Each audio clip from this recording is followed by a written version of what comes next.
In July of 1099, the Crusaders successfully, from their perspective, attacked Jerusalem and overtook the city.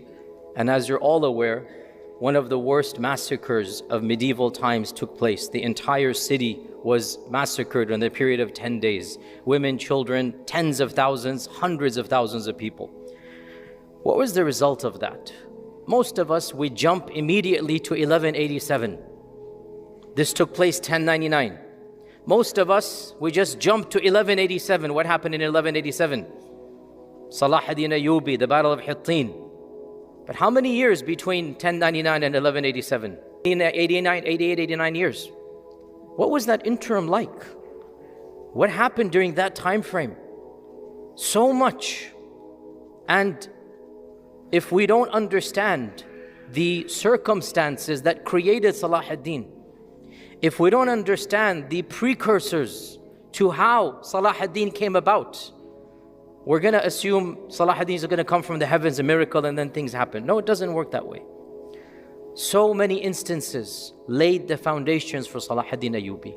And today we're going to go over some of them because we are currently in that interim. We're in between 1099 and 1187. You get my drift? We're in between this. 1187 will come. Wallahi, it will come. I say this qasaman billah, that it will come because this is the promise of Allah subhanahu wa ta'ala. We have full yaqeen it will come. But in the interim, what do? We just sit back and wait for a miracle? That's not what the Muslims of that time frame did.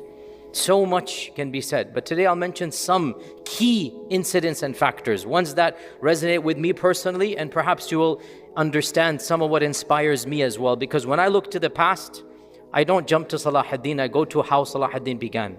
I go to the whole trend, that where did it all begin from?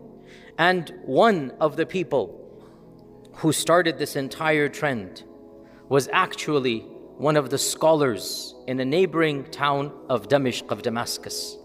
In the neighboring town of Damascus, the chief Qadhi, whose name is Zainul Islam al-Harawi, Zainul Islam al-Harawi, he was giving a halaqah in the masjid of Damascus. You know the famous masjid of Damascus, right? By the way, who is this guy, Zainuddin al-Harawi? Al-Harawi, where is al-Harawi from? Who can tell me? Al-Harawi. When you say al-Harawi, it means he's from Hara. He is from Herat. And where is Herat? Afghanistan. We have an Afghan Desi Sheikh in Damascus.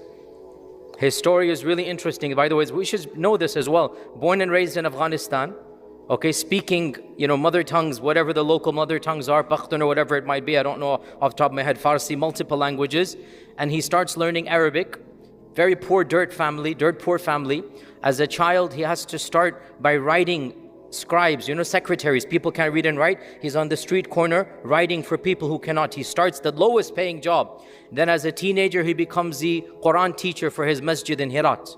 But in the meanwhile, memorizes the Quran, masters the Arabic language, masters poetry, becomes a very eloquent khatib in Arabic, and goes into fiqh, becomes a faqih, the Hanafi faqih of his time. He travels to Baghdad, he interacts with the royalty over there, and they appoint him a qadi and send him to Damascus. Even his story is amazing, by the way. So born in Afghanistan, and he becomes the chief qadi of Damascus.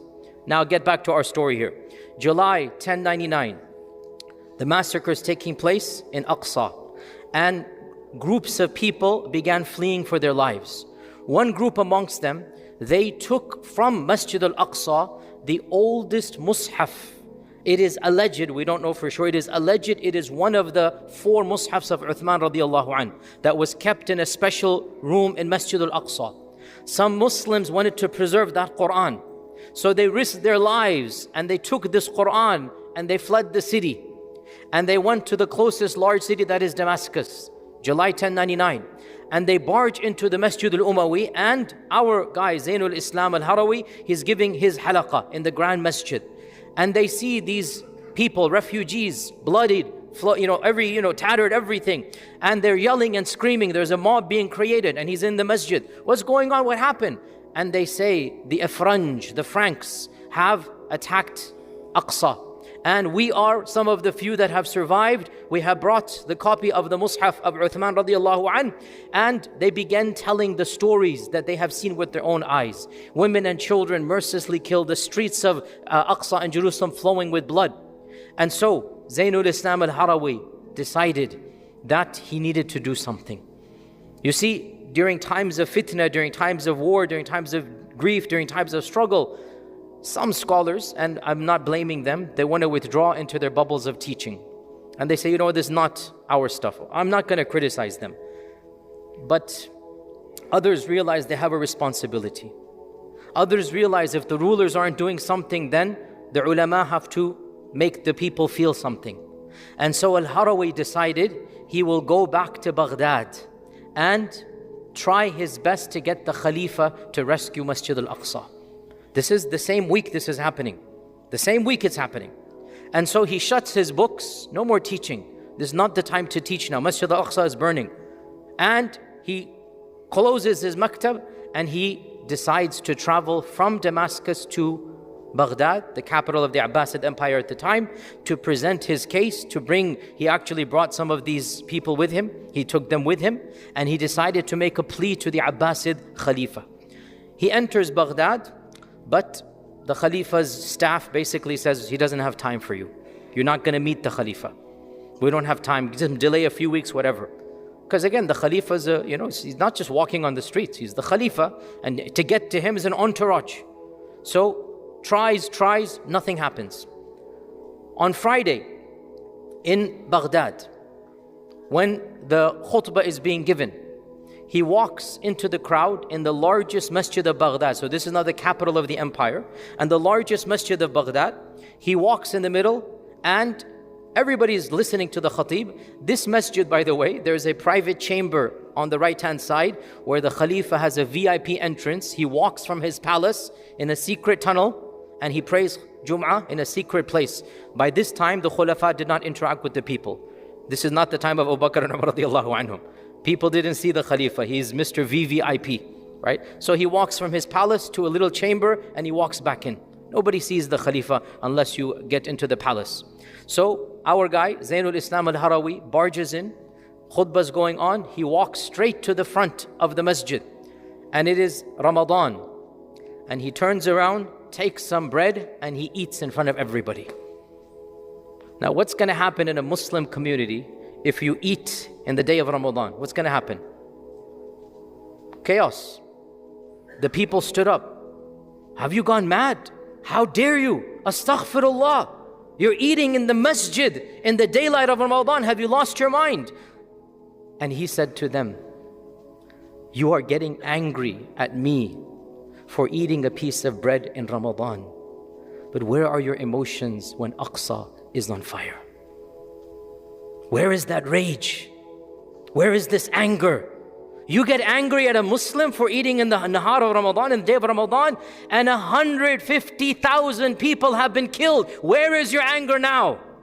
Everybody's silenced. Subhanallah, like he's making the point here. And then he says, I came here with these refugees. And he pointed, these people, they saw it. I have come, I am Fulan ibn Fulan, the Qadi of, because there's no internet, he has to introduce himself, right? And I have come to visit or get help from the Khalifa. He has refused even to see us. He utilized this tactic. What tactic? PR. PR with whom? With the own Muslim community, subhanallah. He had to do this to make the point.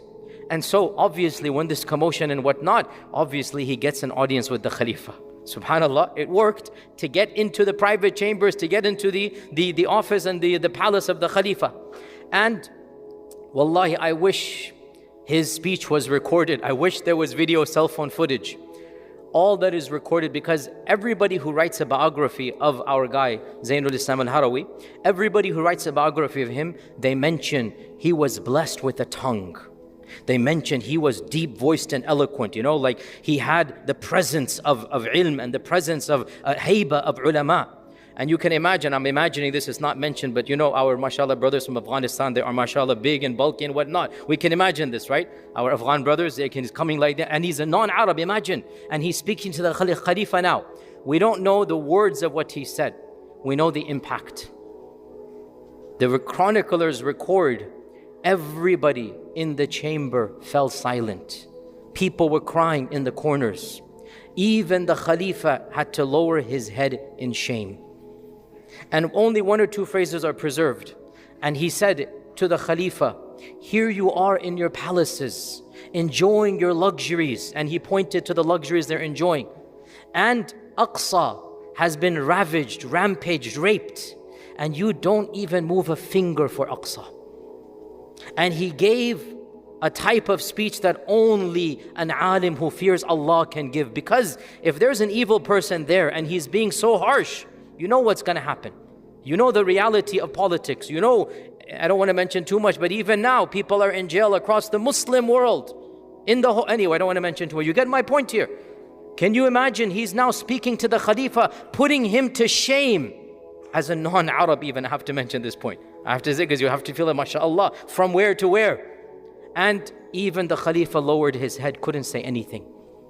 And he mumbled some things, we will inshallah do something, whatnot. But see, here's the sad reality, that people who don't study history romanticize the past. The Khalifa at this point in time was a nobody. He was a stooge. Like the Queen of England, she comes, she goes, nobody cares about her. The King of England, just a rubber stamp. The Khalifa didn't even have an army, because the Khalifa at this time was basically a token figure. Token figure for the bulk of our history, for the most of the Abbasid history, and much even of the Ottoman history. The real power was not in the caliphate. It was just an office, a title. The real power were the people behind, the viziers, the people the dynasties that were founded underneath the Khilafah. You had the Buwayhid dynasty, now you had the Seljuks. Right now at this point, you have the Seljuks who are actually in charge. The Khalifa does not even have an army to do anything. He doesn't even control Baghdad much. He's just a token figure with plenty of wealth and money. The real power is not even in his hands, but he mumbles and whatnot, and nothing actually comes of this. But the next week, Al-Harawi was given the khutbah. Yani subhanAllah, after causing commotion, now he was given the khutbah. And he gave a khutbah the likes of which the whole streets of Baghdad were weeping. And there was a rising sentiment, something needs to be done. He's awaking the people's emotions. And subhanAllah, within a few years, you know, the Crusaders were successful from their perspective in Aqsa. Now they established an entire mini set of dynasties, 4 or 5 dynasties. Again, you should know your history. The Crusaders were never united. تَحْسَبُهُمْ جَمِيعًا وَقُلُوبُهُمْ shatta. The reality is that the Crusaders actually were themselves very much disunited. You had the Italians, the Franks, you know, the British. You had different groups everywhere. You know, everyone is different, and each one is controlling a separate area. So within a few years, the Crusader kingdoms, 4, 5, 6 kingdoms, have all been established on the coastline. And now some of the key cities are being threatened, including, for example, Halab, Aleppo is being threatened now. And so once again, the ulama of this region attempt to send a petition to the Khalifa. By the way, again, you should know this. Don't think that our rulers of the past were any different. The ruler of Aleppo at the time, the ruler of Halab, his name has been recorded in history as somebody who, nobody admires him. His name was Rudwan or Ridwan. And in fact, when the European army, when the Frank army, when the Crusaders were coming in to attack Palestine, Ridwan was engaged in a civil war with his own blood brother, who's going to hold the kursi. And as the Crusaders are marching in, literally this is no exaggeration, they go under their noses, meaning, walking distance, fighting distance, and they're not interested. 2 blood brothers, because their father was the governor, the mini dynasty, and now who's going to be the one in charge? They're having a war between them, and the Crusaders are marching in. Who's going to attack them when you're fighting each other? So this guy Ridwan is now in charge now, and he's in charge of this area, Halab. And can you believe Ridwan had actually signed treaties with the local Crusader dynasty, paying them gold so that they don't attack his principality. You think peace treaties are new? You think normalization is new? It goes back, nothing new. Ridwan would rather ally with the Crusader against his own brother. That's what he ended up doing. He allied with a Frankish mini dynasty because he wanted the kursi, and against his Muslim brethren, you're not going to get it. He's paying gold to them. And the locals of Halab, of Aleppo, they considered him to be a traitor, obviously. And amongst them, their main alim, the greatest alim of Halab of that time, his name was Ibn al-Khashab. Ibn al-Khashab. Ibn al-Khashab, Al-Qadhi, Abu al-Fadl Ibn al-Khashab, he began riling up the masses even against the own ruler, against this guy Ridwan, calling him a traitor. How can you ally with the enemy? Instead of fighting them, you're paying them gold. And now they're going to encroach on our own territory, because that was the fear now, that they're going to enter Halab. And Ibn al-Khashab managed to get a group of people to once again send a delegation to Baghdad once again. So Ibn al-Khashab, the Qadhi of Halab, a few years after the incident of Al-Harawi, Ibn al-Khashab, as the scholar, as the jurist, as the faqih of Halab, also then took a delegation. And in that delegation, once again, he had eyewitnesses to the massacre. It's only been 5 years, 10 years. He has eyewitnesses, and he marches into Baghdad once again. But this time, they went more than the previous time.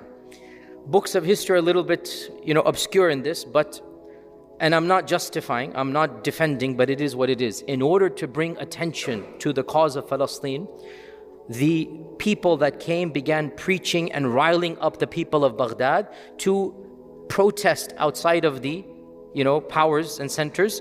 And when nothing happened, the protesters became violent. When the rulers did nothing, the Muslims of Baghdad became violent, and they destroyed public property, and they did whatever things, they into the souq and stalls were whatnot. As far as I'm aware, no lives were lost, but basically they wreaked havoc in the city. And the sultans had to do something to show that they're responding to public sentiment.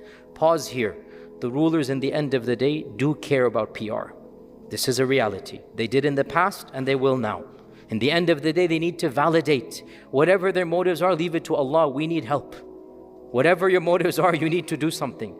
And so, the Khalifa actually did request. Who did he request? The Seljuk Sultan.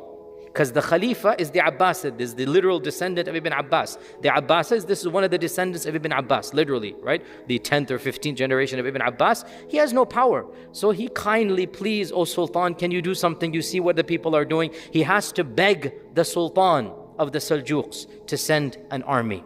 And so the Sultan actually did send an army. The first one. How did it come about? The scholar Ibn al-Khashab foments mass support. He gets the people riled up, and he publicly makes a show. Now again, I'm not suggesting anything. Don't read into what I'm saying. But I'm saying, learn from the past. Like, the reality is, those sultans, they needed to answer to the public in that regard. And so, the Sultan of the Seljuks actually does send an army to fight and defend, send an army to defend Halab from the Crusaders. And this battle is actually one of the most earliest and successful battles against the Crusaders. And this battle is known as the Battle of Balat.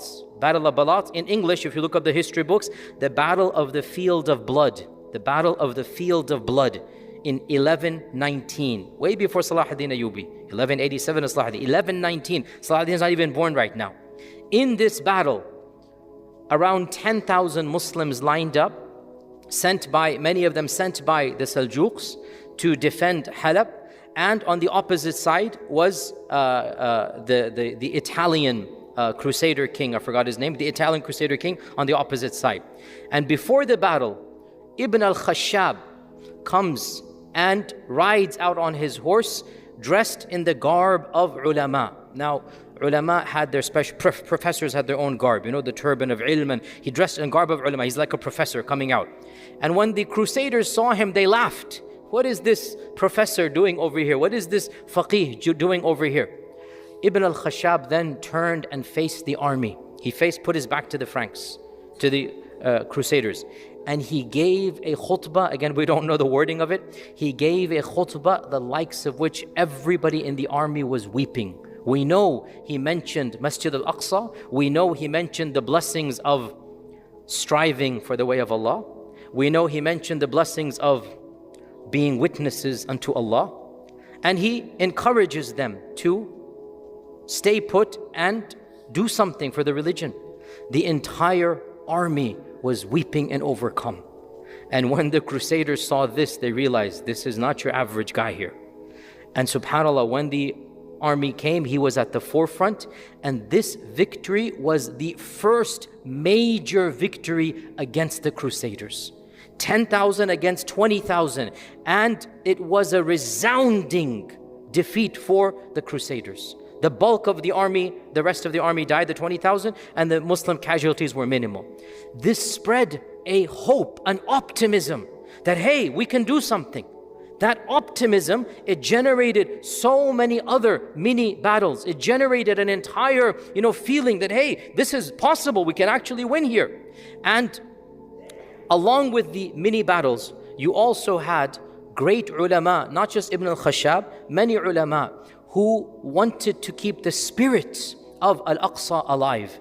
Ibn Asakir, one of the greatest scholars of that time, again from Damascus, Ibn Asakir wrote a number of treatises about the fada'il of Aqsa and the fada'il of Sham and the fada'il of, that's why he's known. If you any of you students of Islamic studies, when you hear Ibn Asakir, you associate him with history. Do you know why he talked about history? Do you know why Ibn Asakir wrote about history and the fada'il and whatnot? He wanted to keep the memory of Aqsa alive. And he wrote books about the blessings of Aqsa and the history of Aqsa, because it was the time when you couldn't forget about the blessings of this land.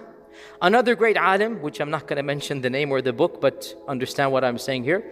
One of the most important treatises on struggling for the sake of Allah. One of the most important treatises ever written. It is a very emotional treatise. And it was meant to be read in public, in the khutbahs, in the durus. It's a little book, it's not a massive volume. It's meant to revive the spirit of struggling for the sake of Allah. And he wrote this book in the thick of this interim period. And this book became well read in Bilad al-Sham, across the Muslim world. And it is one of the most famous books to this day of that genre. And let's keep it at that, and I hope you see what I'm saying here. So this is being done while there seems no hope, there is no light. The scholars have to do something to keep that light alive. They have to keep Masjid al-Aqsa. They have to keep the realities of Islam and our faith in the minds of the people. And the same sultan that sent the army to protect against Halab, that same sultan, and with this inshallah final anecdote, that same sultan also decided to send another army.